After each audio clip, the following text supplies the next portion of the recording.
implementing the immigrant trust directive. And that was reflected really in the body cam footage. I saw cops assist in immigration enforcement when they were either following those exceptional parts of the sanctuary policy or when they were just violating them and wanted to still help ICE sort of behind the scenes. So y'all are going to choose the right side eventually. You're going to choose America eventually. As it were. Like, sure. What is an administrative warrant? I remember last summer when federal agents were sort of planning across the country and going to cities to do this immigration enforcement that the Trump administration was sort of ramping up. And a lot of people talking about this sort of an administrative warrant sort of sounds very official, right? And this comes into, say, your restaurant says I have an administrative warrant. It's like the restaurant owners very quickly realize they want to like abide by it. ICE has a lot of different tactics for incorporating what they call force multipliers into their work. A force multiplier is something I deal with in the book as well. It's a concept actually that comes from military strategy, and it's any sort of local partner based throughout the whole world that the military might work with, local police, might be a local news station, that will help them make advances in their warfare. So then ICE has taken this concept and used it to describe a variety of their local partners that they work with to find people. And local police have been described by ICE as force multipliers going back to about the mid-2000s. And aren't you now arresting and harassing local police and kidnapping some local police? That ICE uses, they are partners that they work with. And in turn, local law enforcement like to think of ICE also as force multipliers. When they work together, they see their joint operations as mutually beneficial.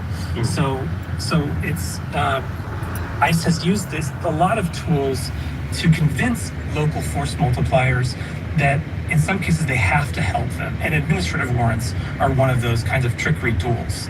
So an administrative warrant is something that is issued by ICE themselves. It is not something that has gone in front of a state judge that determines probable cause that this person has committed a crime or violated a law. It is just basically a statement that ICE thinks that this person is deportable and they want to target them for an immigration arrest, detention, and potentially removal. So it's actually not something that local law enforcement is obligated to comply with. You see in the book, the presidential administration is going all the way back to Ronald Reagan, have been trying to get local police to help out with, federal immigration enforcement, but that the Trump White House in particular really stepped up the aggression. Can you walk us through some of the history of presidential administrations trying to get buy-in and cooperation from local police departments? Absolutely. In the 80s, before ICE or CBP or USCIS were even on the scene, that is prior to September 11th and a few years later when the Department of Homeland Security was even created, the immigration enforcement organization that would grant benefits to immigrants, but also would try to find immigrants either at the border or in the interior of the country was the INS, the Immigration and Naturalization Service. And during the Reagan period, they were trying to fight effectively two political wars, as well as law enforcement wars at the time. They were fighting undocumented immigration, and they were fighting the war on drugs. And in this particular you got the war on terror, but the terrorists are the ICE agents. Force multipliers like local police and local jails who encounter people more often than INS agents.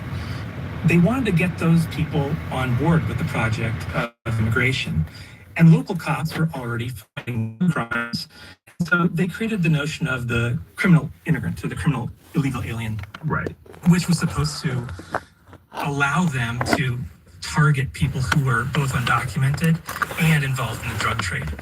And that allowed them to work in various ways to just basically go to local jails. INS would show up to a local jail, ask them for a roster of their inmates, and local law enforcement, which would see the INS as law enforcement partners, they would just hand over their jail roster to the INS and they would scan it for Latin American names. Oh my God. Yeah. So just straight up racial profiling. Yeah. Absolutely, 100%. And so, of course, in a place like Los Angeles, San Diego, border towns, Latin American name obviously does not distinguish your immigration or citizenship status. So they go through and they would have access, they would be given access to interview different people to ask them questions that would allude to immigration status. And if they found somebody, then the local law enforcement agency would just hand them over. This was all manual. Now, fast forward through the 90s, this continued to happen, and laws at the federal level, then you would become newly deportable if you were an immigrant. So this could apply to people who had status. It wasn't just undocumented people, but these people became a priority, and their status could be something they could be deported if they had committed one of these crimes. Oh, hello. This whole process of getting local law enforcement engaged further incorporates them into the immigration enforcement regime. Now then you fast forward to September 11th and the creation of the Department of Homeland Security and the refocus on national security, on terrorism. There's this new push in the Bush administration to make all of the databases from the federal to local, what are called interoperable databases. They can communicate with each other. This is digital communication. It's automatic. All the firewalls can be broken down. Agencies can share information about terrorists, about undocumented immigrants. Of course, at that particular period, everyone was focused on the Muslim population, on black and brown people going to mosques, but also still on undocumented immigration from Latin America. So after September 11th, for the first time in our country's history, all of a sudden the federal government is saying, well, now it's required that you use a fingerprint sharing program. Anytime someone's booked in a local jail, that fingerprint's not just going to be sent to the FBI for a criminal background check. The FBI backend is going to send to ICE for immigration status check. You guys cops been working couldn't with ICE actually for a while. opt out of this. They were forced to use fingerprint sharing because it wasn't happening from the local cops, being forced to send it directly to ICE. The FBI on the back end was sending it. There's been studies that have shown that helping ICE by transferring people, even who've committed heinous crimes, it actually doesn't reduce heinous crimes in the city. So it sounds reasonable, but actually it is a completely ineffective tool for crime fighting. What do we have any sense of why? Yeah, absolutely. For a variety of reasons. For one, the majority of people who are picked up by police in communities of color and then turned over to ICE don't have any criminal records. Of course. So we're talking about the corner cases, the extreme cases, the very few, which can be very heinous and can be people that it's reasonable to say, yeah, we don't want them in our community. But it does make sense when you think, well, let's say they're part of a criminal organization and they have capital to come right back in a variety of ways. Also, the immigrant population in general has a lower rate of crimes, right? So targeting this community on the basis of mere bookings primarily, not even convictions, but bookings, accusations, you might not even be getting somebody who actually committed that serious crime. You're just getting somebody who's been booked on a serious crime. They have these exceptions often because a local Democrat or a state Democrat doesn't want to look soft on crime and doesn't want to get undermined by the right wing in their next election campaign. So the Democrats are very afraid of that for electoral reasons. But actually, when it comes down to it, statistically speaking, it doesn't actually make the city any safer to include those exceptions in sanctuary policies. All it does, and this is what my book primarily says through body camera videos, is basically that when you have these exceptions in sanctuary policies, the sanctuary policy itself makes up this whole process where local law enforcement now has certain procedures for helping ICE in those corner cases, in those exceptional cases.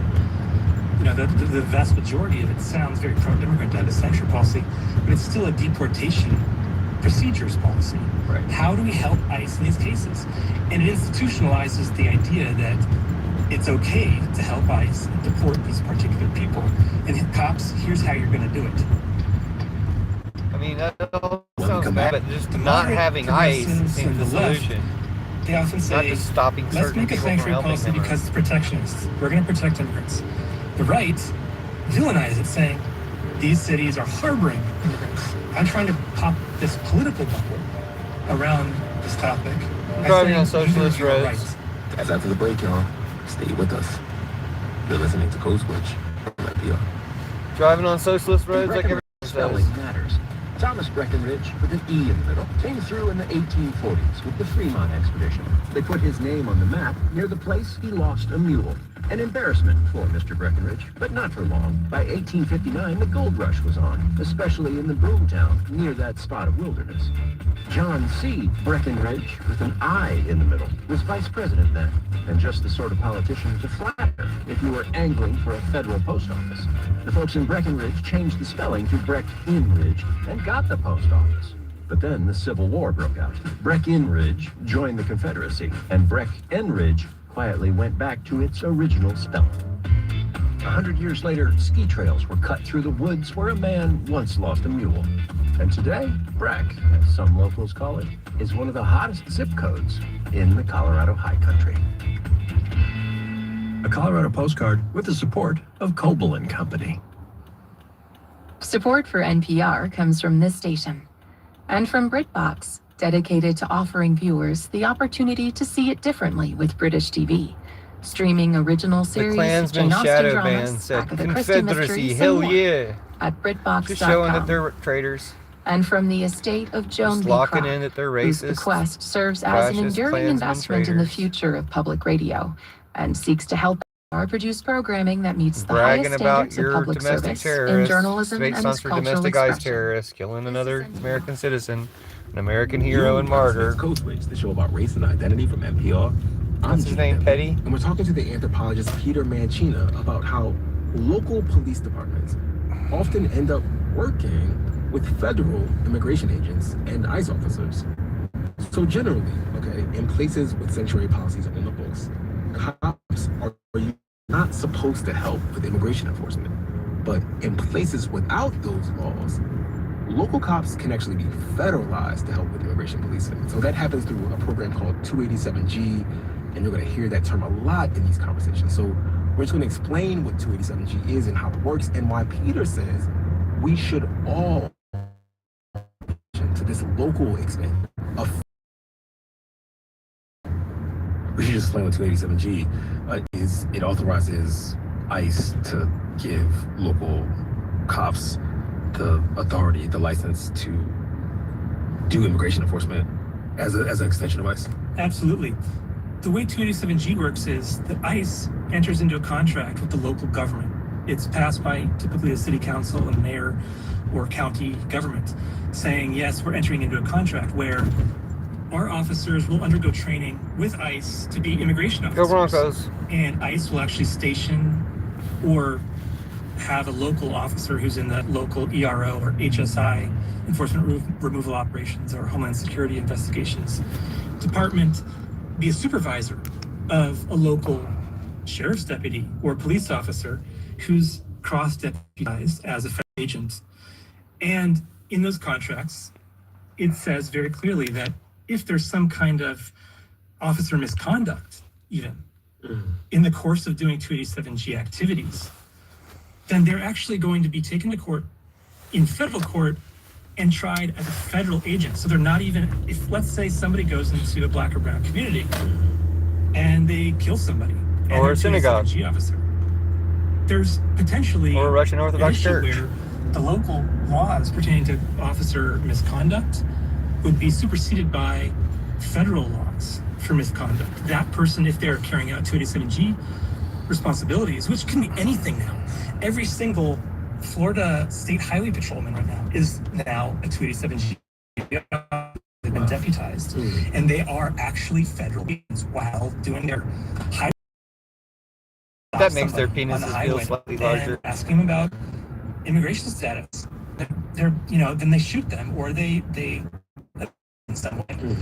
That family, or that usually wouldn't have that kind of violence. They would technically be protected by federal law. And family would have to go to a federal court over that issue. And that's a major issue right now, Suing for especially when somebody like $140 JD billion Vance terrorists from and traitors.